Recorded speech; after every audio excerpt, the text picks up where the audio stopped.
Saint Lamartia bestowed a blessing on all, so this was the age of magic, when magic was perfectly commonplace.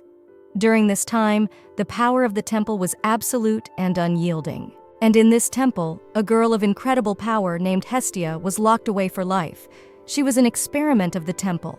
Hestia spent her entire life in the temple being abused, and her flesh and blood used as magical artifacts. Hestia spent her days filled with loneliness and pain, but the temple also had her friends.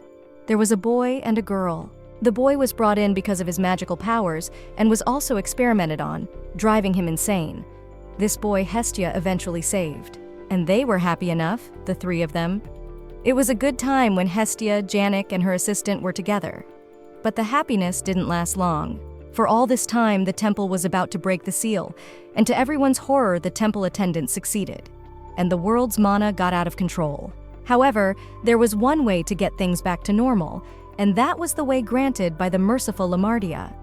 Hestia had to be sacrificed to use her soul to restore the seal, and the temple workers decided and sacrificed Hestia. Hestia was begged not to go there and run away. Janxen tearfully begged Hestia not to die and not to leave him alone. He promised that Hestia would not be afraid anymore as long as she was by his side. And he didn't understand why Hestia cared so much about these despicable people, and why she was forcing herself to make such a choice.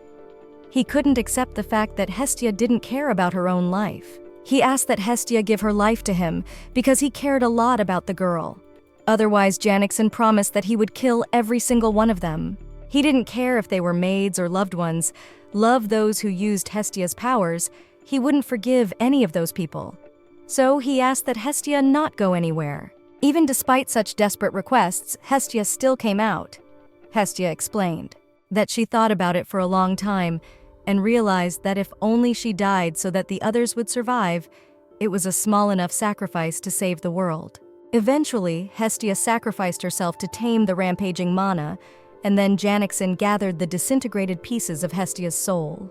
Janxen promised that until Hestia's soul was reborn one day, he would wait for her for all eternity, and he kept his word. For Janxen had waited 500 years for her in an immortal body, but no black-haired child was ever born. But Janxen never gave up. But suddenly, at one of the balls, after waiting for ages, Janxen met Hestia, who had been reborn in the body of a girl named Cecilia. Name, hair color, and face, they were completely different. But this power that Janxen felt was definitely the same. But Janxen didn't know if Hestia would remember him or if she would welcome him. But when he found Cecilia, he asked if the girl knew him. Cecilia looked worried and explained that there was hardly anyone who didn't know Janxen in these lands, for he was His Highness Duke Killian Janxen. And then Janxen realized that it didn't matter. Even if Hestia didn't recognize him, the most important thing was that they had met. He understood Hestia's desire to hide her true identity, because she had suffered so much in her past life. So Janxen also understood why Hestia had made the hard decision to stay away from everyone. But the boy promised that things would be different in this life. At least that's what Janxen decided for himself. He realized that if he was disgusted with Hestia, she should try her best to get away from him. But he wanted to get deep into the girl's heart and make her become his. And he hoped that at least this time he could protect her. As he opened his eyes, Hestia heard a familiar voice. That voice belonged to Janxen. Then her mind flashed back to the last time she saw Janxen, and he begged her not to leave, because he would definitely be able to protect her, and also promised that if she died to save such horrible people, he would kill them all with his own hands. But in the end, Hestia finally woke up, and looking around, she didn't understand why she had had such a strange dream. But she realized that she must have fallen asleep suddenly. It was strange, though, because she had been reborn long enough ago that she still remembered the voice clearly. But afterwards, Hestia looked at her hands excitedly and realized that she had been sewing a dress before. Hestia was very unhappy that she had fallen asleep, for she was afraid that now she might not make it in time. In this empire, bastard children of aristocrats lived even worse than mere humans, but it was here that Hestia was born, in the body of the child of a count and his maid. Her name was Cecilia Island. Now she no longer had her old name and was living her second life. Hestia was very unhappy that she had seen such a strange dream, and she was also worried about her unfinished dress, which Hestia was unlikely to finish before morning. But suddenly she noticed that the room was very dark and suspected that while she slept, the magic light had gone out. Now Hestia would have to rekindle it, so she used her divine magic to illuminate the room. This light should be enough for Cecilia to finish her outfit in peace, but if she fell asleep again, the light could also go out, and that would not be good. So read out the spell and snapped her fingers. Hestia summoned a small bat. It was her familiar. Hestia made a request to the bat and asked that he keep a close eye on the light to make sure it didn't go out. And he happily agreed. Because Hestia had entrusted such a cute pet to keep the magic light on, it shouldn't go out even if she fell asleep. And the girl got to work. As a result, by morning, Hestia had successfully managed to finish the dress and turned it into a real masterpiece of art, and even managed to make it before the deadline. And Hestia hoped that she would be paid extra for such a beautiful job. But when Hestia looked back at her assistant, she noticed that the bat had started to doze off. So Hestia immediately realized why the lights had started to go out.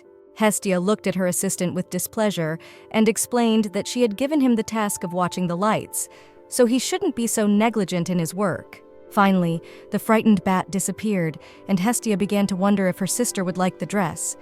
Hestia hoped that the girl wouldn't get angry again. But suddenly she was approached and explained to Cecilia that she was expected. Hestia then realized that her sister must be awake, and if she was late, the girl would be very angry. So Hestia read out a spell, took her other form, and then took her dress and started to run away. Eventually ran into the room, she saw a disgruntled sister, Alina, who didn't understand why Hestia was so late. And Alina didn't understand what Cecilia was going to do in case Alina was late for Duke Janxen's banquet. Excited Cecilia, running up to her sister and carrying the dress, apologized to Alina, explaining that she had spent all night diligently sewing beautiful beads on the dress. But Alina did not understand how beautiful the jewelry must be to take so much time. Cecilia smilingly showed the embellished and finalized dress and explained that because Cecilia was making it for her sister, she had tried to make it the best she could. And tried very hard. But Alina grudgingly inquired if her sister had time to sleep. She explained with a smile that she had time to sleep and even made the dress, and asked that Alina not worry about her. But Alina calmly informed her that she didn't even think about worrying about anyone. Cecilia knew it was a lie and explained with a smile that she wanted Alina to try on the dress as soon as possible. And then she took it and started to change. But at that moment, memories with Janxen crept back into Hestia's head, and his threats to kill all those who had once been dear to the girl and all those who had used her power. Janxen swore he would have no mercy on anyone. Cecilia didn't understand why she needed these memories and why they were so unpleasant.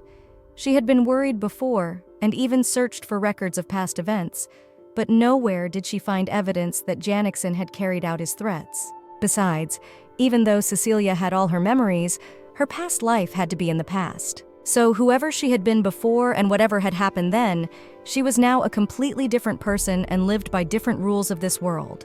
But at that moment, she was distracted from thinking by a disgruntled Alina, who demanded that Cecilia follow her as soon as possible, because they were already late. Cecilia agreed and followed Alina. Hestia realized that now she just wanted to live her life as an ordinary girl, Cecilia Island. At this time, a restless servant looked around his master, explaining to Janxen that this way he could harm his health, and at the banquet, the boy could finally rest. And then Kiliana Janxen finally remembered that there was a banquet scheduled for today. But that wasn't important. He was more interested in the news about Hestia. Well, when the servant was silent, Janxen became furious. He demanded an explanation from the boy as to why he continued to remain silent, and whether the black-haired child had not yet been born or had not been found. And then the worried servant promised that he would soon find some information. Janxen was desperate, for he heard the same thing every time, so he sent his servant away. Janxen didn't understand why Cecilia hadn't shown herself even once, and had she not thought of him at all. In all these years, Janxen had never once been able to forget her. 500 years ago, she had sacrificed herself to save people, and since then, Janxen had been waiting for her rebirth for half a millennium. So he wanted to know when they could finally meet again. Cecilia, who was walking next to Alina, convinced her that her sister was as beautiful as ever. But Alina grudgingly said that she had always been like that. And Cecilia began to convince Alina that the girl would definitely be the center of attention of today's banquet. But Alina asked that Cecilia stop saying something like that. After all, today was a ball in honor of the victory of Duke Janxen, so she could not steal everyone's attention. But Cecilia persuaded her sister that her beauty could not fail to attract attention, and surely no one would be able to resist noticing her beauty. She was like a fresh rose, which could not be compared to any flower even in the richest greenhouse. Finally, Alina agreed with her sister, and then Cecilia was convinced that this girl obviously likes to be talked about her beauty. Cecilia came to the carriage and wished her sister a good time at the banquet, but Alina really did not understand her behavior, for Cecilia must go to the banquet with her, and Alina demanded that Cecilia should get into the carriage more quickly and not make her repeat herself twice again. Then the frightened Cecilia realized that if Alina already wanted to take her with her, she had no other choice. So Cecilia ran away to her room. She went to change her clothes and was even angry that Alina was so stubborn. Cecilia was worried because her affairs were really bad, so today was the full moon. But now she wouldn't be able to not go to the banquet, and Hestia hoped that nothing would happen at least until the full moon ceremony. Cecilia finally got dressed and got into the carriage, thinking that she almost died while running, because she was in a hurry, and apologized to Alina for being late, because Cecilia decided to dress up properly so as not to embarrass her sister. But suddenly Cecilia noticed Alina's insane stare. Alina wondered when Cecilia had managed to buy such a revealing dress. Cecilia was madly surprised by such comments, because it was the very dress that Alina had given her, because the girl herself did not want to wear it anymore. Then Alina demanded an explanation as to why Cecilia had painted her lips so brightly. But the girl awkwardly explained that she had not painted at all, and that her lips were red because of running. Then Alina couldn't stand it and threw the scarf to Cecilia, explaining that Cecilia was too young to show off her shoulders. It was very lewd. But excited Cecilia explained to her sister that she had taken the scarf especially for Alina to keep her warm at night. Whereupon Alina also gave Cecilia her jewelry, explaining that Cecilia was obviously going in a hurry, but she didn't have enough jewelry to accompany Alina to the ball. So Cecilia should have worn the jewelry, but Alina warned that it was very expensive, so it had to be handled very carefully. Cecilia promised to take great care of it, for she could not imagine how much it might have cost. But Alina explained to Cecilia that she was thinking about something silly, because Cecilia should just include this necklace in the expenses of the trip. After all, Alina was her chaperone, so she should look accordingly. Though Alina realized that even this trip was foolish, because in her position she didn't have to go anywhere and could just live in her house and let her and Cecilia find a suitable man. And they didn't even notice how fast Cecilia would grow up. But it seems Cecilia was absolutely not listening to her sister and was still looking at her jewelry. And then noticing this, Alina immediately realized that her sister really loved money and jewelry. So she asked Cecilia to stop thanking her and just keep the gift she had given her, because Alina didn't want Cecilia to live in poverty when she left the mansion after marriage. So Cecilia asked Alina to get married as soon as possible, because if she became the head of the house, Alina could hire Alina to work for her, and then they could travel together. In this empire, women could also inherit the family's property if they found a spouse. Alina promised that once she became the head of the family, she would share the property with Cecilia and also buy her a rank. But Cecilia Leschi was smiling. Alina didn't understand what amused her, because Alina wasn't just talking and would definitely do something like that. In fact, Cecilia realized that Alina was an infinitely stubborn girl and rarely thought about what she was saying. But at the same time, Cecilia liked being her little sister. Usually, illegitimate children are neglected and destined to live in poverty, but Alina really thought of Cecilia as a little sister, so she took care of her. But at this point, Alina couldn't stand it and started yelling at Kuchera, trying to find out why he was going so slow. After all, they were in a big hurry. And then, an awkward Cecilia wondered if another quality of Alina was her impatience. Eventually, they began to approach the palace. Cecilia was delighted with the appearance of the palace, but Alina was displeased with the number of carriages. After all, she felt as if all the aristocrats of the empire were gathered here. But Cecilia calmly explained that after all, this ball was organized by the Duke of Janxen, and he had hardly been out in public all this time and kept the mysterious image. That's why everyone was curious. That's why people gathered. But Alina didn't understand the reason for such attention, because everyone who wanted to had already seen his face. There was nothing to see. Especially the name Janxen spoke for itself. So last time, at his triumphal procession, there were also crowds of people. Then Cecilia remembered that in her previous life 500 years ago, the name Janxen had been so common that it could be used for stones on the road. But at that time she had known another boy, Janik. And recently, Cecilia had thought of this boy, though they were not alike now. For not long ago there had been a procession in their neighborhood, and then, looking at the rider, Cecilia had realized what this duke looked like. That day, Alina was very unhappy that everyone came like ants to look at the man. But it was not strange, for Janxen was a hero of the sword, and thanks to him, the war with the high-rank barbarians was soon over, and he became the Grand Master of their time. Janxen's family originally had the right to act in ways that only the imperial family could. For example, they could make decisions about other aristocrats. And also, everything about the history of the family and its members was kept from the public. Then Cecilia realized that this guy had nothing to do with the Janik she knew. The head of the Janxen family had been hidden from the public for a long time, and one day he suddenly showed his face and defeated the enemy warriors. Everyone, without exception, was amazed at what he revealed. He was a true hero of the sword.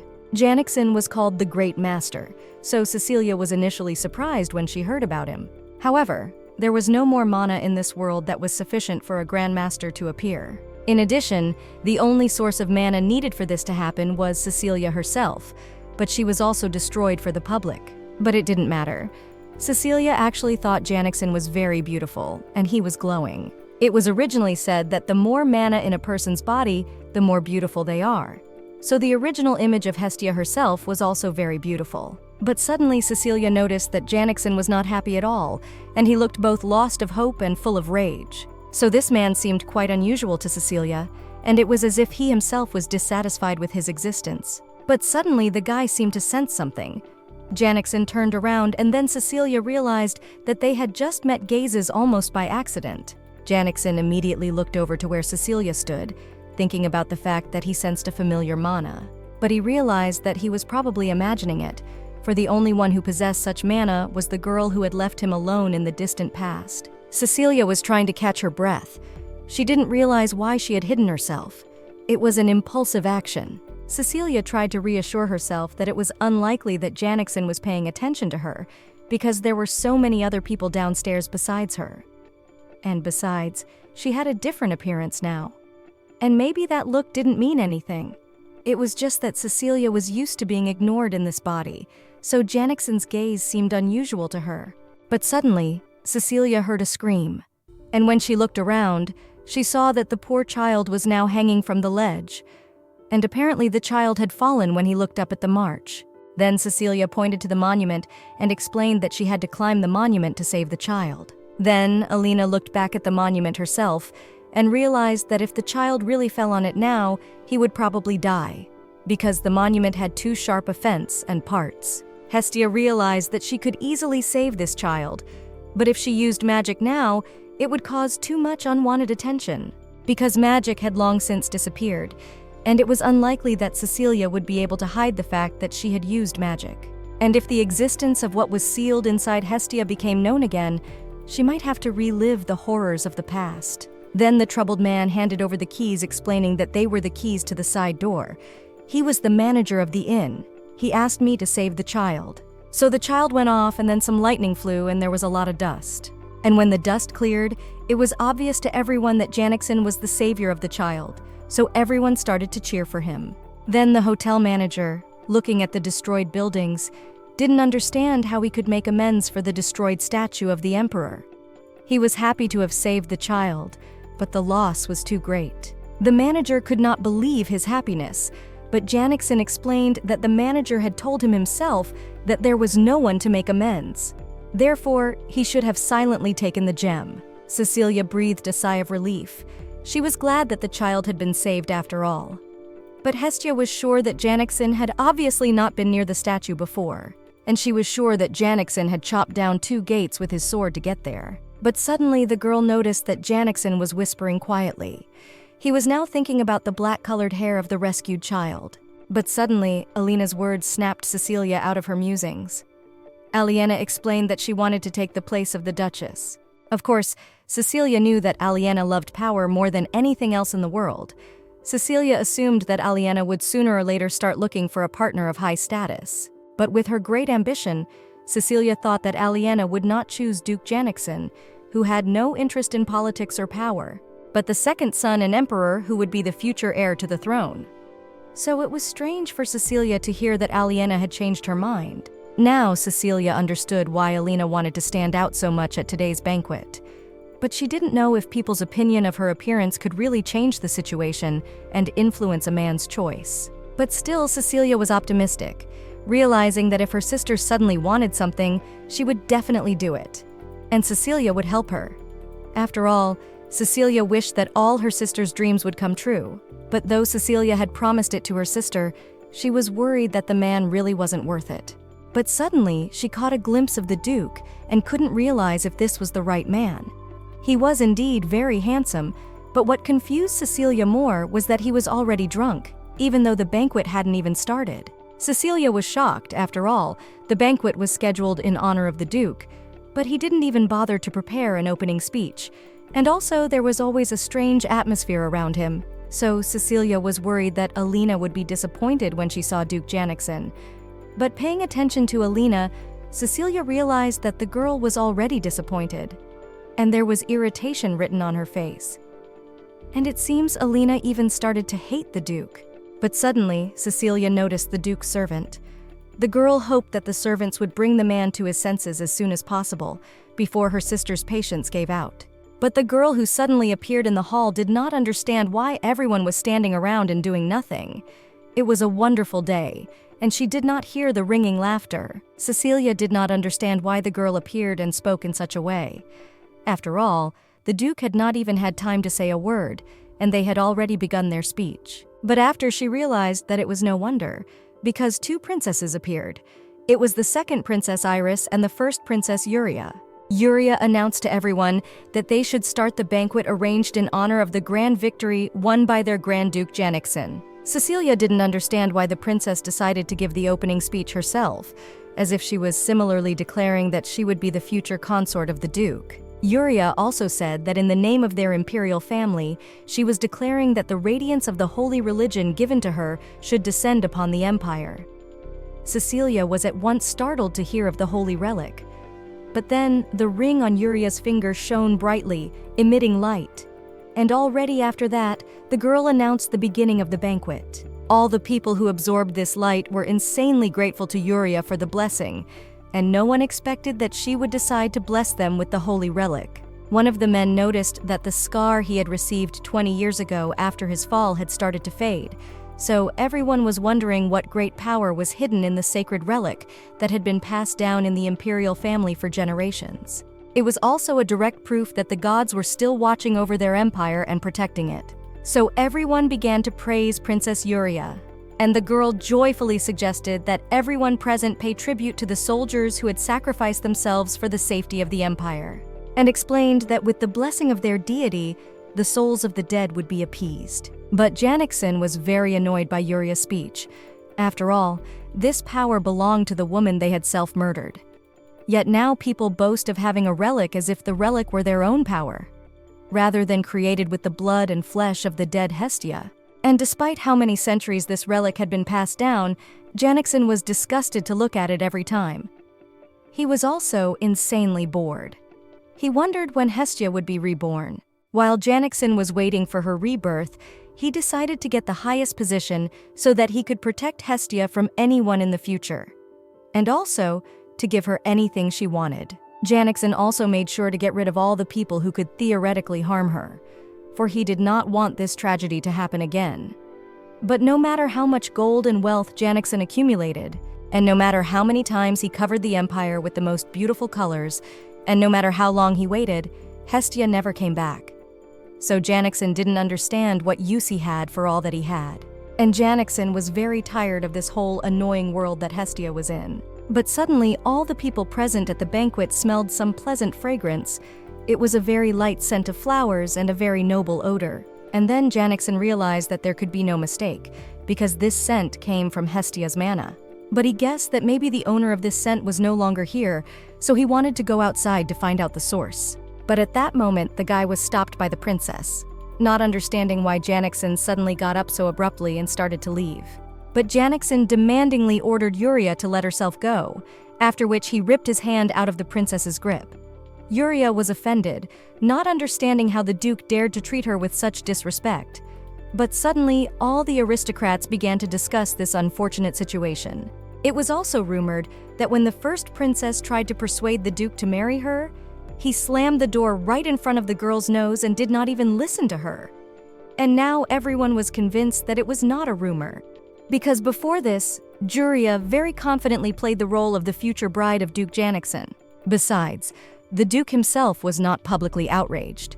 Yuria was annoyed that the very people who had praised her before were now slinging mud at her. And now she, the first princess, had been disgraced twice already. So Yuria was curious to see how long Duke Janxen would be able to ignore her. Meanwhile, a worried Alina was trying to bring her sister to her senses, not understanding what had happened to Cecilia and why she was getting so bad. At this time in pain, Cecilia pondered about the ring that the princess had taken with her. After all, if Cecilia knew that anyone present would take the sacred religion, Hestia would definitely not have come. Cecilia felt that she had lost her mana a little bit, because the power that was locked inside her was literally screaming with hunger during the last days. And now her power was out of control, trying to absorb the power of the sacred relic. And because of this resistance, Cecilia felt a lot of pain. The girl did not understand why this power caused her to suffer so much and even die in her past life, but she could not escape this pain even after being reborn. Cecilia didn't understand why on earth, if she had to suffer even now, she was reborn at all. But suddenly, looking at Alina's face, Cecilia saw a resemblance. It was her sister's troubled face that reminded her of a face from a past life. A girl who wished that after rebirth, she would have a life in which she would not have to deny herself anything, for it pained her very much that even the one Hestia, who was dear to her, had been taken from her by others. So she wished that after the rebirth she would never be like that. And then Cecilia was sure that Alina was the right person. And although Hestia did not yet understand why her friend was reborn, she was very happy to meet Alina. Alina restlessly asked Cecilia to explain why she kept silent. The girl was worried that she might have angered her sister somehow. Then Cecilia remembered her promise. She promised she would do anything for Alina. So Cecilia forced herself not to worry. She could do the same trick she always did. All she had to do was draw a seal in her mouth and then keep the mana flowing out by sealing it inside. Eventually, Cecilia managed to seal her mana, but she realized that this condition would not go away until a few days later, and although she felt much better than before, it was still not ideal. Alina was angry and began to make Cecilia feel better, demanding that she explain what had happened to her. Cecilia awkwardly explained that she was perfectly fine and a little dizzy. Then, calming down, she began to discuss with her sister where his lordship the Duke had gone.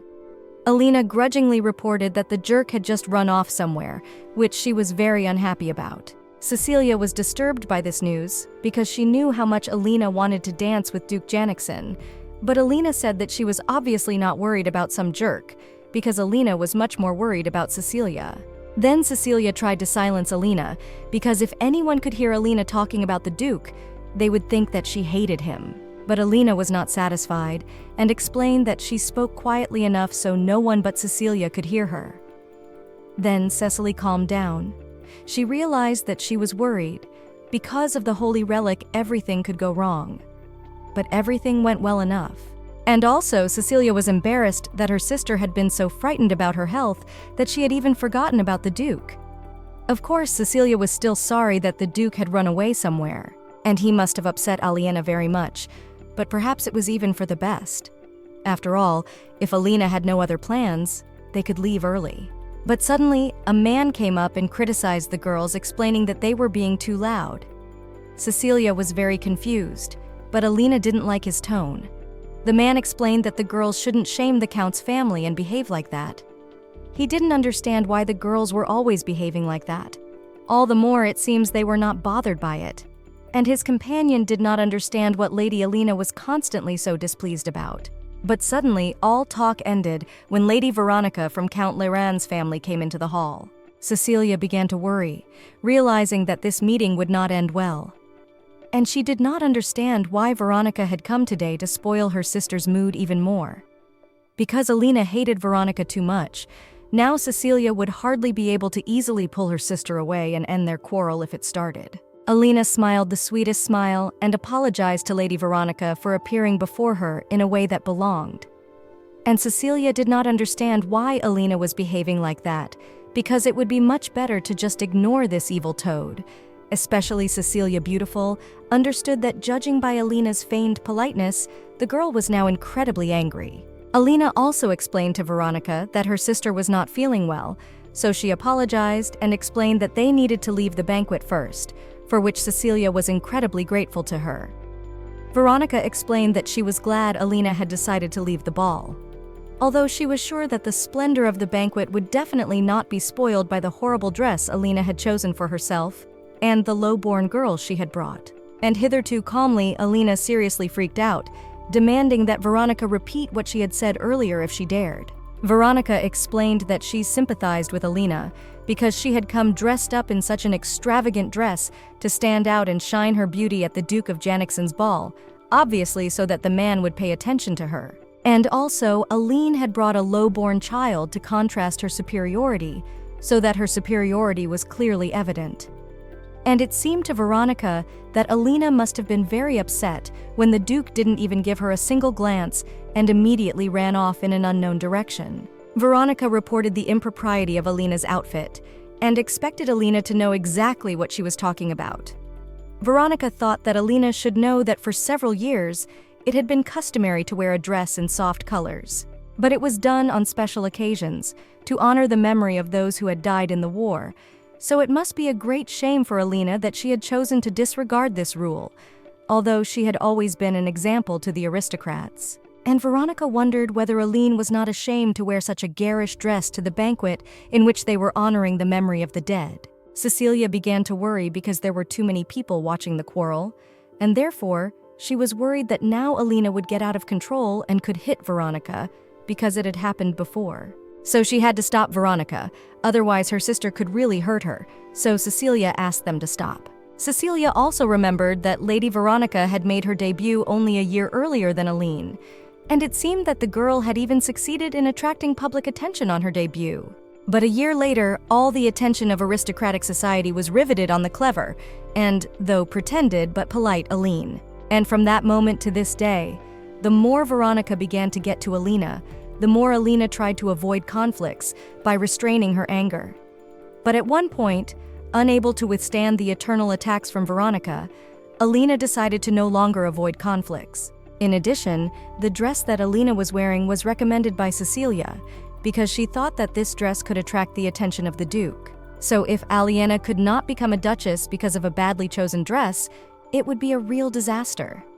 So standing up for her sister, Cecilia demanded that Veronica not be so rude, and explained that the dress Aline had been wearing before had been worn by the late Countess.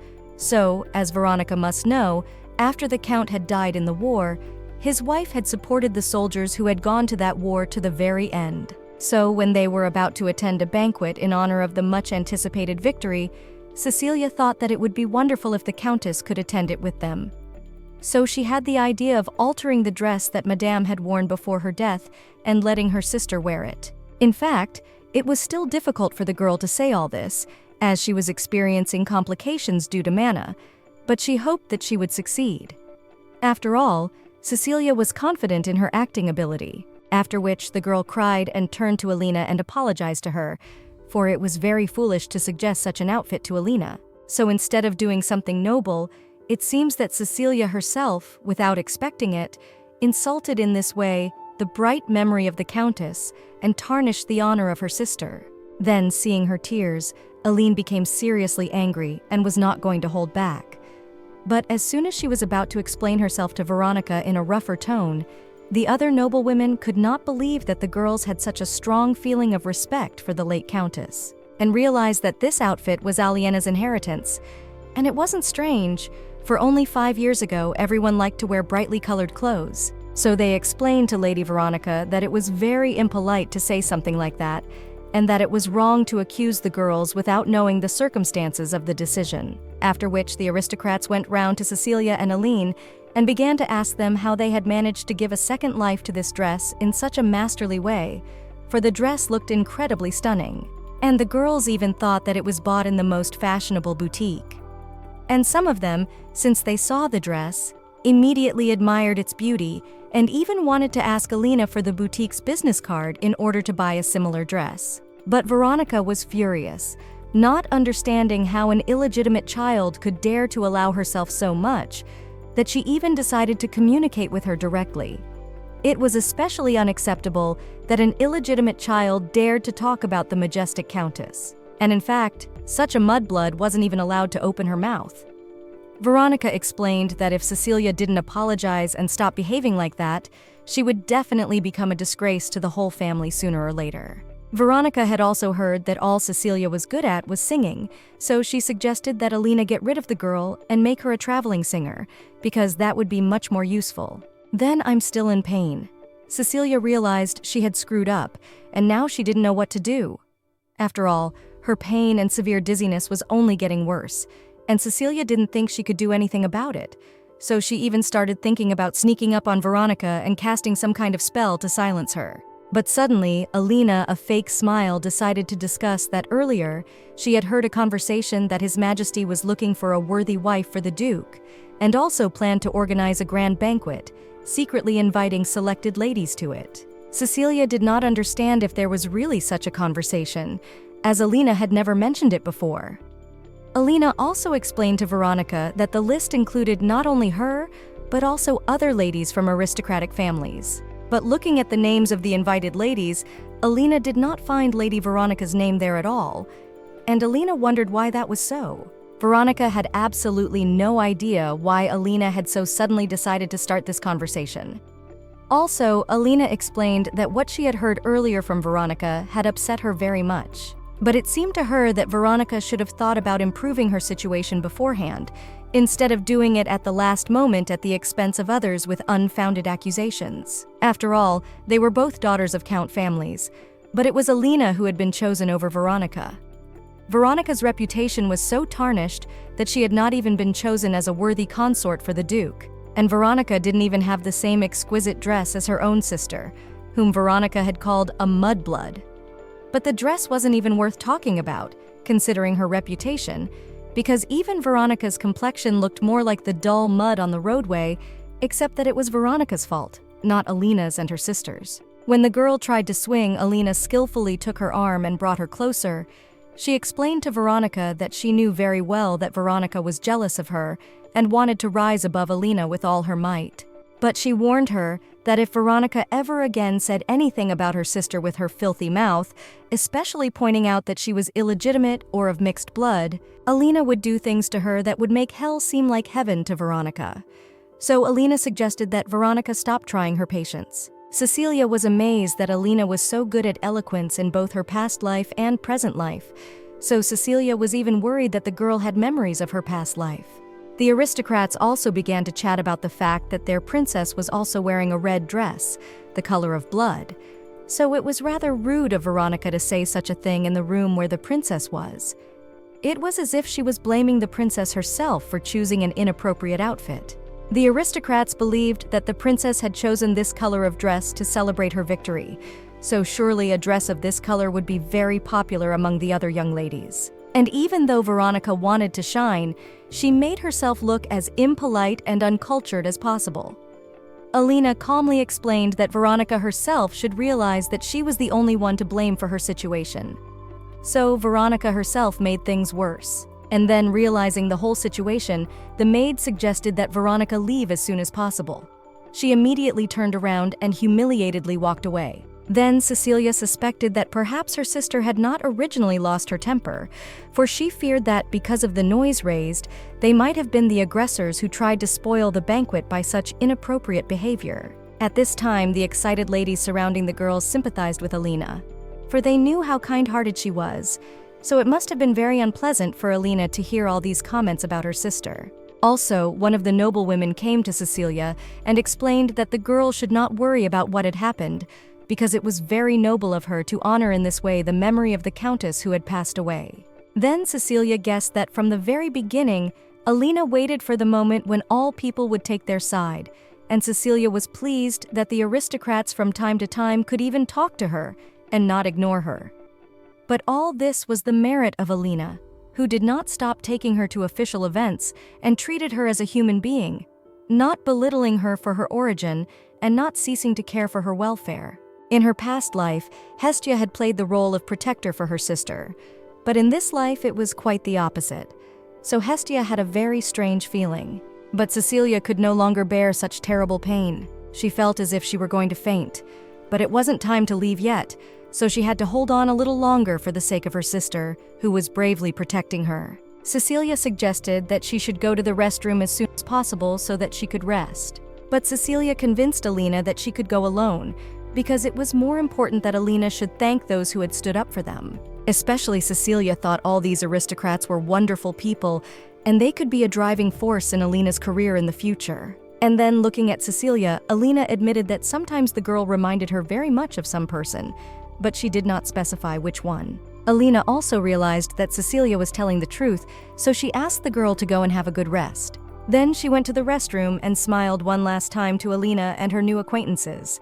Then she closed the doors and fell to the ground. Cecilia realized that if Veronica hadn't shown up and pestered them at such a bad time, she would have been able to immediately suppress her strength and get a good rest. Therefore, she was very unlucky. Cecilia was getting worse. She was gradually beginning to lose her senses, and perhaps earlier she had relaxed too much when she thought she was in no danger. Because she could no longer control her mana, Hestia's transforming spell that was hiding her appearance began to break down. But suddenly the aristocrats began to whisper when they saw the Duke return to the banquet hall. But they didn't understand why the Duke had decided to return at the very end of the banquet. Even the princesses had left the banquet to go home, but the Duke himself was not bothered by the rules of propriety. He had gone around all he could, but nowhere could he look for the source of the fragrance.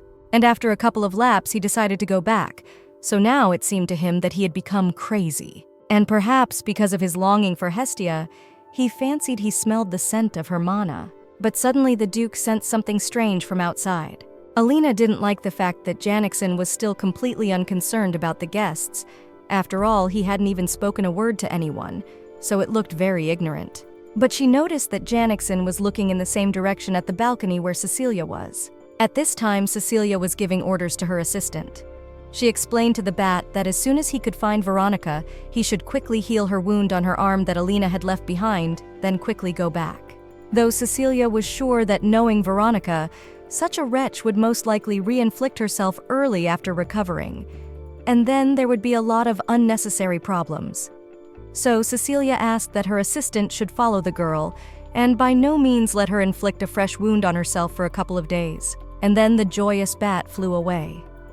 Cecilia was still worried, not realizing how right it was to give such an important mission to an aide, for perhaps she should have fully recovered her mana first, and afterwards thought it over well and sent the familiar on the mission. But Veronica was unpredictable, and there was no telling what her next move would be, and maybe it wouldn't be a big deal if her assistant successfully completed the mission without being seen by anyone. But Cecilia realized that now was not the time for such thoughts. She had no idea what would happen to the bat while he was on his mission. But now it was more important for Hestia to get back the mana that had left her body and seal it safely inside. Hestia realized that she would most likely be in pain again, though she couldn't even remember a time when she hadn't felt pain from possessing that mana. But apparently, it was her destiny. So she cast the spell and used the magic ball to seal the power, and thought about how long she would have to endure this unbearable pain and how long she would have to suffer for it in the future. Janxen, who approached, immediately heard a strange rumbling behind the door. But when he opened the door, he found the girl unconscious in front of him. Janxen realized that he must have made a mistake and wasted his time, but he picked her up anyway, trying to understand why she was lying there and suspecting that she might have had too much to drink. Laying her down on the bench and looking around, Janxen realized she might be an aristocrat, though she didn't look much like one. Janxen also calmed down and realized that the fresh air must be good for him, because up until that moment when he had experienced the obsession, he had felt quite strange. But it seemed to be the first time he had felt peaceful since Cecilia's death. But looking at Cecilia, he realized that the girl had not a very healthy complexion. She must have been sick. It wasn't strange because people get sick quite often. So Janxen realized that he had to call the servants and ask them to bring something to cover her with. Janxen remembered that Hestia had been sick a lot earlier as well, although Janxen still didn't know what he was doing. He turned to Hestia, confessing to her that he had lost his mind, and he couldn't believe that for a moment he was interested in someone other than Hestia herself. Because Janxen knew very well that they would meet Hestia again someday. If at that moment Janxen was with someone other than Hestia, she would leave him. But not with a feeling of jealousy at all, but with a feeling of relief. Janxen didn't understand why, even though he had become so callous to everything, he still wanted to hear her affectionately call him Yannick again. He remembered how he had once come to Cecilia, and the girl didn't understand why Jannick was looking at her that way again. She had asked him to go to bed, but he cried and didn't understand if Cecilia was so hurt. But she kept telling Jannick that she was all right and asked him to leave. At this point, Cecilia opened her eyes. She felt quite strange and also worried that she had been having similar dreams lately. Cecilia knew that she had been having a hard time for a while because of Janxen, but still she was attached to the guy. But suddenly, Cecilia realized that she felt much better now than before, so she decided to go back to her sister. But suddenly, Cecilia found herself on the bench and couldn't understand where she got the blanket from. Also, Cecilia was curious about how her familiar was doing and hoped that he was able to fulfill the request. At this time, Veronica was frantic looking around her hand, and the wound she had taken was gone. Especially no matter how Veronica tried to re-injure herself, no marks were left at all, and there was no way she could have hurt herself. Veronica was terrified. She couldn't hurt herself, not only on her arm, but on her face and the rest of her body. She was going to use the wound left by Alina as an excuse to ask her father to destroy Alina. But if it went on like this, she wouldn't be able to get her revenge properly. But Veronica suspected that perhaps it was due to the power the princess had used on them earlier. Veronica realized that this was most likely the problem and didn't understand why the princess had used her magic today, because if it wasn't for that magic, her plan would have come to fruition. Then Veronica decided that in this case, she should act more roughly. She decided to cut herself with a knife of some kind, so she started running down the corridors in search of her maid. Veronica didn't know where the knives were, and even though she had ordered her maid to stay away from her earlier, it seemed strange to her that the maid would do that. So Veronica promised herself that as soon as they got home, she would re-educate the maid. But suddenly, she bumped into Janxen and started cursing, not understanding why the guy wasn't looking where he was going. But suddenly, he lifted her hand, and that's when he noticed that Veronica's hand was enveloped in magic. It definitely wasn't a mistake, and it was magic power. Though it was weak to the point that it couldn't be felt by someone with weak mana. But in Janxen's case, it was easy enough to feel. So he demanded Veronica to explain where and with whom she had been when this trace was left, but suddenly noticed a small familiar that was next to the girl. At that moment, Hestia opened her wings and flew up into the sky, thinking about how she would like to leave this horrible banquet and take a bath in warm water and go to bed. But unfortunately, it was already time to start, for there was one thing she could not avoid. It was the rite of the full moon. Hestia remembered that in the era when magic was used everywhere, the temple was the source of magic. The priests not only cured the sick, but also practiced politics and made weapons. But 500 years ago, for reasons unknown, after the Great War, the world lost most of its magic. Temple writing and ethics remained a mandatory part of the imperial aristocracy's culture, and the most powerful magical items were renamed sacred objects, which were then passed down through generations in the imperial family.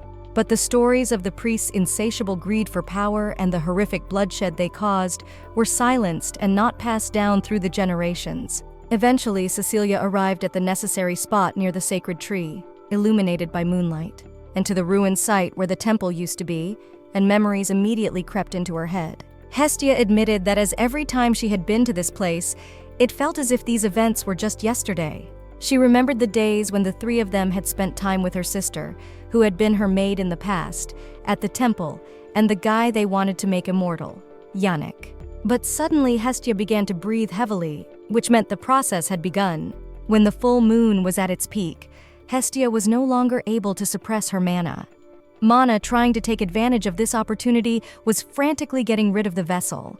And if Hestia were to show weakness for even a second, and this power could be released, it would destroy all the people in the Empire. And Hestia was never going to let that happen. This power was never supposed to enter their world in the first place. But Hestia couldn't hold it inside her for long. Of course, there was one way to protect people, but Hestia didn't want to resort to that. All Hestia could do now was to seal herself inside the vessel along with the sealed power and feed the vessel to wait inside until the sealed power's attempts to escape stopped. At this time, the excited assistants galloped after the prince, asking him to stop, for it was too dangerous to ride a horse so fast through the forest path. And moreover, they were too far from civilization, so they had to go back. But the prince didn't care at all. His aides didn't understand what had happened to the prince, for he had even decided not to attend the banquet in honor of the duke. But they assumed that maybe it was due to his condition, because he was strange since he returned from the war with the barbarians. After his return, the duke was recognized as a hero. Aesor began to hate Janxen, for if Aesor could, he would like to erase Janxen and that moment from his memory. Aesor still remembered his dazzling gleam of the sword blade and phenomenal strength. So Janxen is quite capable of easily taking the place of the crown prince with that kind of power. Aesor couldn't believe that he was even an ordinary person. After all, the prince had also spent his entire life honing his sword skills, yet it was Janxen who had such incredible skills. And even though Janxen had dared to insult the prince's sister, Princess Yuria, the king didn't care, because he didn't want to fall out of favor with the duke. And Duke Janxen was no longer a hermit hiding in the shadows.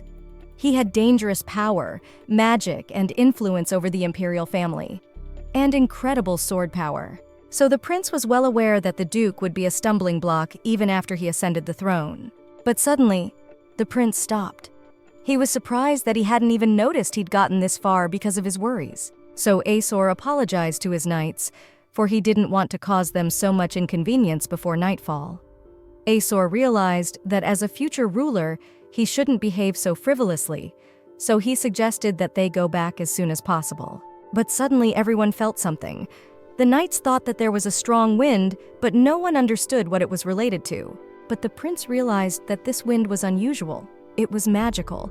You can't feel something like this if you're a weak mage or have no mana. But he didn't understand where such strong magic came from in the Empire, so Aesor assumed it was an invader and led his men onward. While in her vessel, Hestia begged for salvation.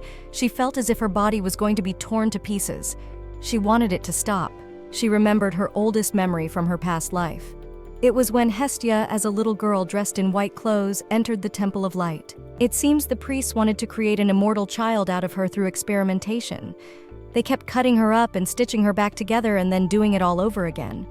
They also gave her all sorts of poisons. But no matter what they did, Hestia's body would instantly regenerate, which made them mad, because all the effects of the experiments were gone. But then, given her peculiarities, the priests decided to seal something inside Hestia that should never come out.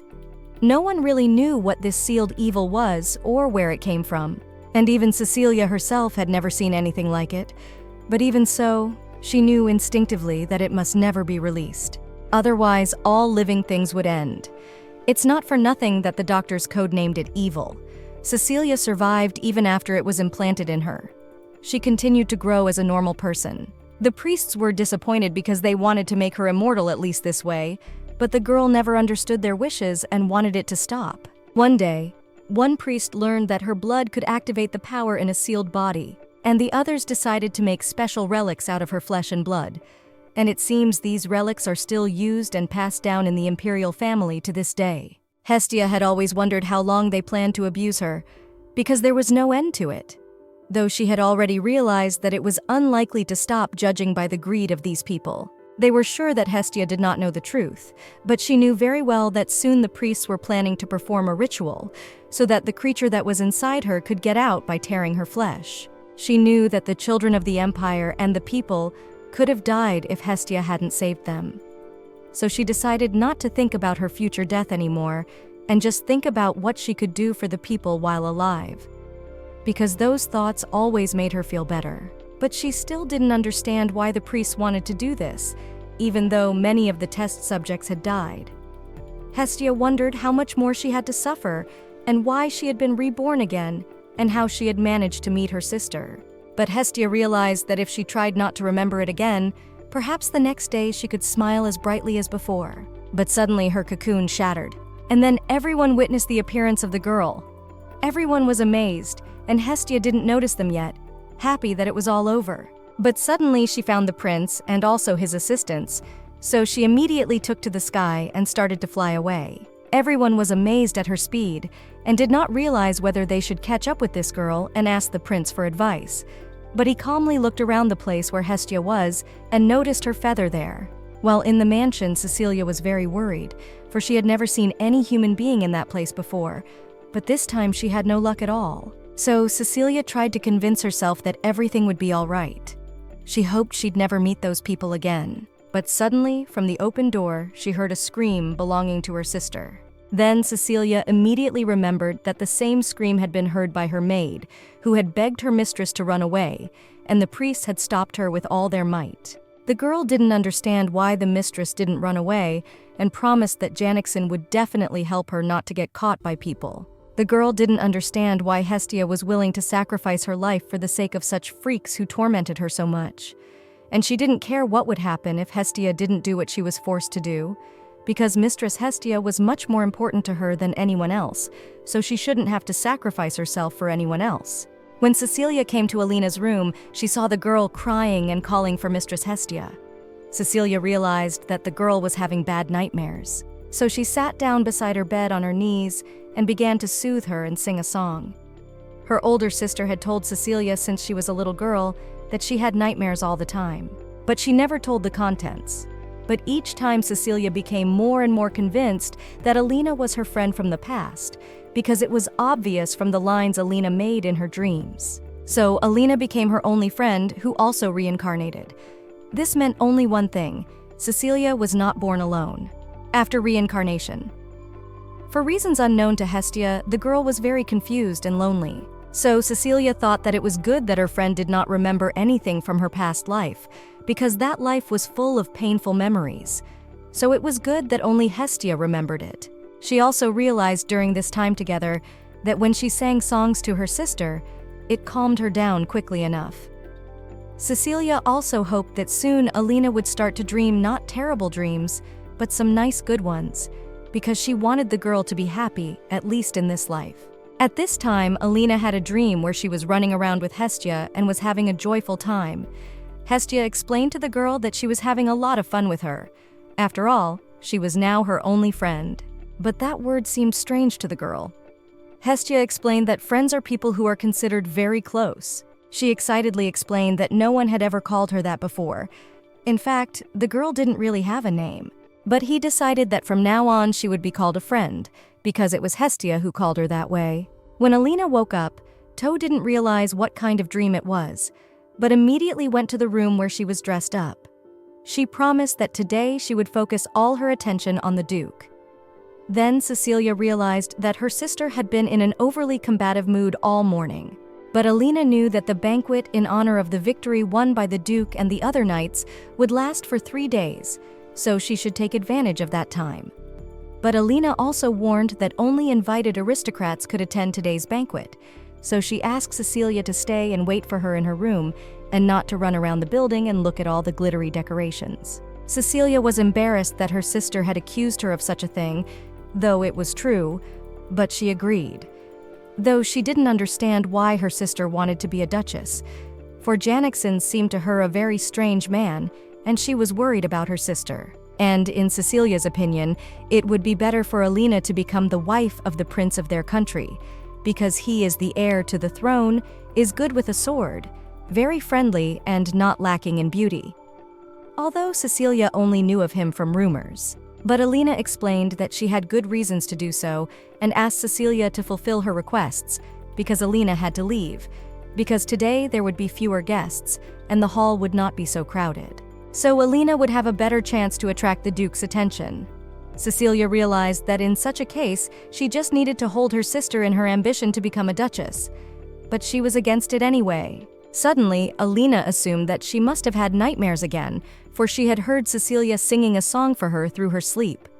So Alina thanked the girl happily. Cecilia was also happy that her song seemed to have helped and felt happy. After a while being in the banquet hall of Janxen's mansion, Alina was madly angry not realizing where that vile, disgusting man was. She'd rather get drunk than attract his attention.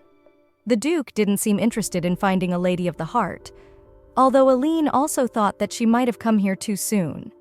And she was also very worried whether her sister was sitting quietly in her room or whether she was somewhere walking around the mansion looking at all the glitter and jewelry. In fact, Cecilia was busy doing just that.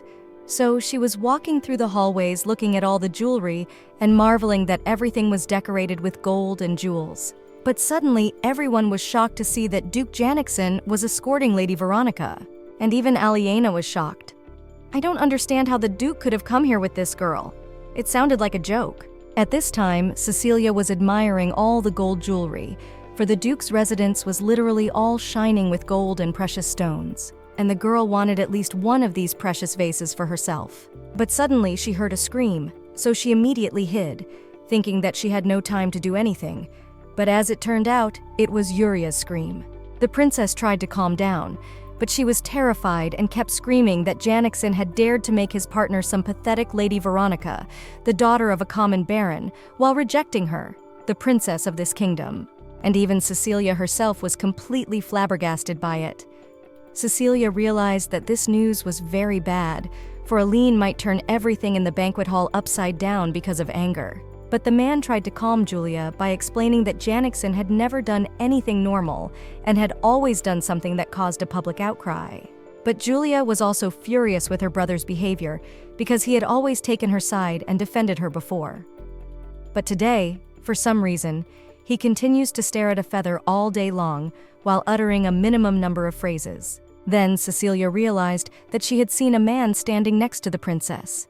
At that time, Yuria demanded that her brother give her this strange feather, but he had no intention of doing so. The prince explained to his sister that even though they were related, he could not give her the feather because it belonged to him. Then the frightened Cecilia realized that this was the same man she had seen yesterday, and it turned out that he was not a simple knight, but the brother of the princess, and also the crown prince.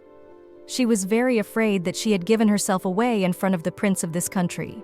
And although it was probably the feather he had gotten at the temple, then there was hardly anything wrong. Though surely the imperial family must have records of Hestia's past life. But she could not try to take the feather from the prince, for in so doing she might reveal her true identity. But Cecilia decided that now was not the time to worry about it, for she could always think about it afterwards. For now, she was more worried about her sister. So Cecilia thought about summoning her familiars and sneaking into the ballroom to get Alina. But suddenly, Cecilia found that for some reason, she couldn't summon her familiars. At that moment, Janxen was thinking about the bat he had found. It was very similar to Hestia's familiar. She had one 500 years ago, so there could be no mistake. The girl had the same mana as Hestia, and apparently Hestia was reborn, and this time it wasn't a dream or an obsession. So Janxen wondered where the girl was now. He had to find his Hestia. But this was conveyed by the events before the second day of the banquet. For Janxen arrived at the mansion of Veronica Leyrand's family. There, the frightened count explained to Janxen that he did not understand the reason why Janxen wanted to see his daughter, but explained that if suddenly Veronica made a mistake, he is ready to deeply apologize to Janxen. The count asked the Duke to go back to where he came from. But Janxen calmly explained to the count that he wished to accompany his daughter, and that he would not repeat his demand twice. The count had already heard that his daughter was in serious trouble and didn't understand what Veronica had done if Duke Janxen himself decided to visit their residence. Now, all attention was focused on Janxen, so the count couldn't somehow get closer to the Duke with the help of his daughter, because it would mean that their family had absolutely no respect for the imperial family, and Princess Yuria in particular, who wanted to become Janxen's future wife. In addition, The Count could not let Janxen control his daughter as he wished, given the way Veronica was obsessed with the Duke, for it would surely cause a huge problem in the future. So he needed to send Janxen back by any means necessary.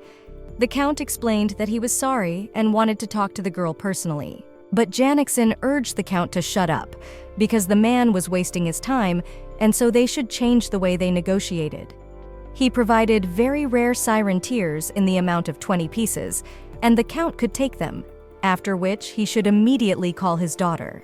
The frightened man knew that these were rare jewels only found in the deep sea, and also one of the most expensive minerals in the empire. Each of these crystals was worth as much as real estate in the capital of the country.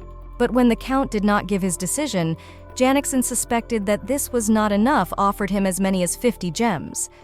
Then the Count was even more frightened. He had thought that the Duke was just a title holder, but it turned out that he had supernatural powers for a man, and also had power over the fates of aristocrats.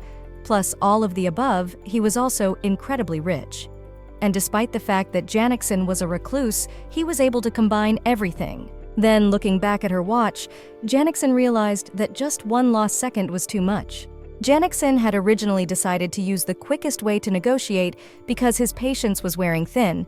He had waited long enough. He thought the Count was an idiot if he didn't sense the urgency of the matter Janxen had come to deal with. But Janxen also realized that there was no peaceful way to settle the matter, so he asked the Count if he really wanted to be destroyed. The man was immediately frightened and explained that he would call his daughter right away. The Count didn't know for what reason the Duke wanted to do such a thing, but Janxen was a man with the power to destroy an entire kingdom. Presently, in Duke Janxen's estate, all eyes were fixed on Veronica, for which she was immensely glad. She was especially glad of her victory over Alina, for as expected, the place next to the Duke would never belong to her, for he had not even made a choice in her favor. But the Duke, turning to Veronica, ordered her not to look around and to hurry up and do everything as he ordered. After all, she also needed to check if all the people Veronica had seen earlier had arrived here today. Then the girl convinced the Duke that she had already checked everything and suspected that Janxen was looking for someone. Veronica knew that Cecilia was not an illegitimate child, but in Veronica's opinion, she was automatically crossed off the list, so she wasn't even worth worrying about, because the Duke was definitely not looking for her. Veronica still didn't understand who the Duke was looking for, but he needed Veronica for his plan, and she wanted to use this chance to humiliate everyone who had humiliated her before. So she was already dreaming of a future place as a duchess, and she was curious to see the faces of all the people at that moment. And also, she would really like to get rid of one disgusting bat that was always following her. And Veronica didn't understand why the Duke made her wear the bat always around her. Janxen ordered Veronica to follow him as well as these slowly, keeping her back straight. She agreed, though she asked the man to stop a little, for Veronica perfectly understood that if the Duke wanted her, she should take full advantage of him while she had the chance, and explained to the Duke that she would do as he wished. But initially he had a request. Janxen immediately became more displeased, but still listened to the girl. Veronica explained that her father had asked her to tell the Duke that the Count wanted the jewels that Janxen had given him back. After all, if anyone found out about this, their family could be in big trouble. And now that Veronica had relayed her father's request, she wanted Janxen to dance the first dance with her to open the ball.